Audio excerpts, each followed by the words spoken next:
আসসালামু আলাইকুম। আমি হচ্ছে ইসমাইল সবুজ। আমার আইডি হচ্ছে 19702068। তো আজকে আমি আলোচনা করব আপনাদের সামনে যে সাবস্টেশন হচ্ছে সেই জায়গা যেখানে হচ্ছে আমরা আমাদের ভোল্টেজটারই ট্রান্সফর্ম করি।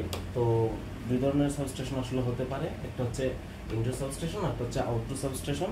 আজকে আমরা দুই ধরনের সাবস্টেশনে আলোচনা করব।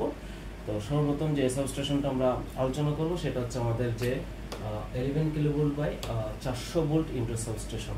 তো এই সাবস্টেশনের সর্বপ্রথম আমাদের যে একটা 11 কিলোভোল্ট একটা আমরা লাইন দেখি, যে এটা হচ্ছে মূলত ফিট করা হয় আমাদের যে আউটডোর সাবস্টেশন আছে ওখান থেকে।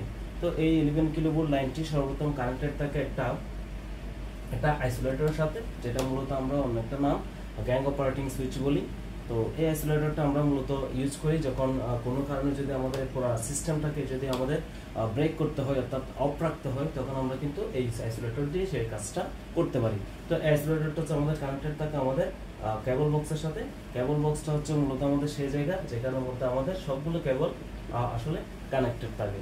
তো এই কেবল বক্সটা আমাদের আউটডোরে আরেকটা কেবল বক্সের সাথে কানেক্টেড। মাঝখানে যে আমরা লাইনটা পাই সেটা হচ্ছে আমাদের একটা আন্ডারগ্রাউন্ড লাইন কানেকশন। সো এই কানেকশনটা আন্ডারগ্রাউন্ড হওয়ার কারণ হচ্ছে আমাদের যে ইনডোর সাবস্টেশনটা আছে, সেই ইনডোর সাবস্টেশনটা মূলত হচ্ছে আমাদের একটা বদ্ধ ঘরের মধ্যে হয়ে থাকে। তো যার কারণে যেটা আমাদের একটা এই ইনডোর যে কানেকশন তার সাথে আউটডোর যে কানেকশনটা সেটা করতে আমরা আন্ডারগ্রাউন্ড কানেকশনটা আমরা আসলে চুজ করতে পারি। তো এরপরে এই কানেকশনটা আমাদের যে দ্বিতীয় কেবল বক্স থেকে এটা একটা সার্কিট ব্রেকার আসে, এটা একটা মূলত ওয়েল সার্কিট ব্রেকার। তো ওয়েল সার্কিট ব্রেকারের থেকে কানেকশনটা এর পরবর্তীতে যায় হচ্ছে আমাদের যে 11 কিলোভোল্টের একটা স্টেপ ডাউন ট্রান্সফরমারের সাথে।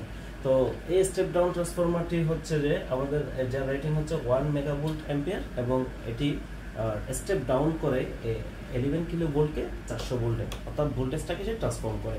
তো এর মাঝখানে আমরা একটা কারেন্ট ট্রান্সফরমার দেখি। এই কারেন্ট ট্রান্সফরমারের মেইন কাজ হচ্ছে যে এই যে লাইনটা আছে এই লাইনের যে কারেন্টটাকে সে সেন্স করার পরবর্তীতে সে এটা পাঠাইছে তার সার্কিট ব্রেকারের কাছে পাঠায়, এবং এই কারেন্ট ট্রান্সফরমারটা মূলত 50:5 রেশিও, অর্থাৎ এই লাইনের মধ্যে যে কারেন্ট যাচ্ছে সেটা হচ্ছে 50 অ্যাম্পিয়ারের, এবং সে সেন্স করে সেটাকে 5 অ্যাম্পিয়ার দিয়ে।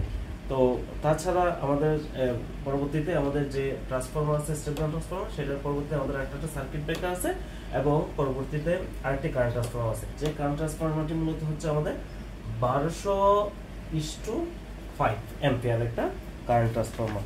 তো একটা প্রশ্ন আসতে পারে যে আমাদের এখানে 50 অ্যাম্পিয়ার সেন্স করতেছে, বা এই লাইনের কারেন্ট আমাদের 50 অ্যাম্পিয়ার, কিন্তু এই লাইনের কারেন্ট কেন 1200 অ্যাম্পিয়ার? এর মেইন কারণ হচ্ছে আমাদের যে কারেন্ট আমাদের যে এখানে একটা স্টেপ ডাউন ট্রান্সফরমার আছে, এই স্টেপ ডাউন ট্রান্সফরমারটি আমাদের ভোল্টেজকে আসলে পুরো সিস্টেমের যে ভোল্টেজটা সেটাকে আসলে কমিয়ে দেয়।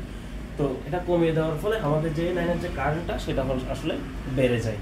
তো পরবর্তীতে আমরা দেখতেছি যে আমাদের যে 400 ভোল্টের লাইন থেকে আমাদের অনেকগুলা ডিস্ট্রিবিউটেড লাইন আমাদের কনজিউমারের কাছে যায়।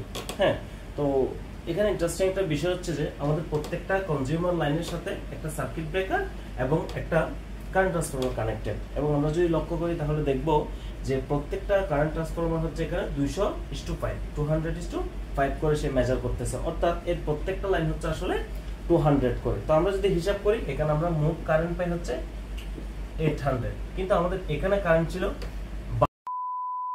তো আমরা এখানে প্রশ্ন থাকতে পারে যে আমাদের যে এখানে 400 অ্যাম্পিয়ার কারেন্ট আসলে কোথায় যায়? সো এর আনসার হচ্ছে আমাদের যে এখানে স্টেপ ডাউন ট্রান্সফরমারটা আছে এটা মূলত আমাদের ফুল লোডে এটা মূলত আমাদের যে রান করা যায় না আসলে, বা আমাদের রান করা উচিত না। এটা থেকে 75% to 80% এটাকে আসলে রান করতে হয়।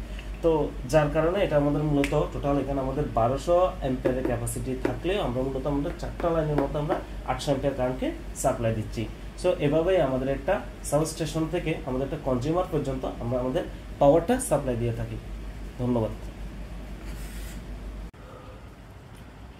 As we discussed before, there are two kinds of substation can be possible.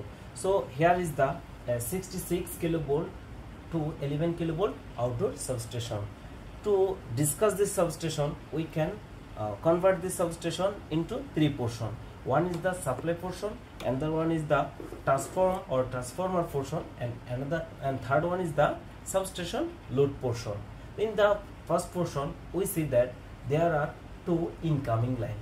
So this kinds of configuration is called the double circuit system or double circuit configuration. In this configuration we use two line, because if any one of the line facing any problem or get disconnected, then we can supply the bus with the another line. There are two parallel bus present here. One is called the main bus and another one is called the duplicate bus. We use the two bus because if one of any bus gets shorted or facing any other fault problem, then we can supply by another bus. Both the bus are connected through a bus coupler, which is consist of a isolator and with a circuit breaker. In the supply portion, we see that there are two parallel lines are going outside from the bus bar, which is supplying 66 kV directly. If any consumer need direct 66 kV line, they can collect the power from this line. And we see that there are two lightning arrestor directly connected with the buses. And in the second portion of the network, which is a transform portion, we see there are two step down transformer which convert the voltage from 60 kV to 11 kV. Both the transformer supply the 11 kV to separately to individual 11 kV bus.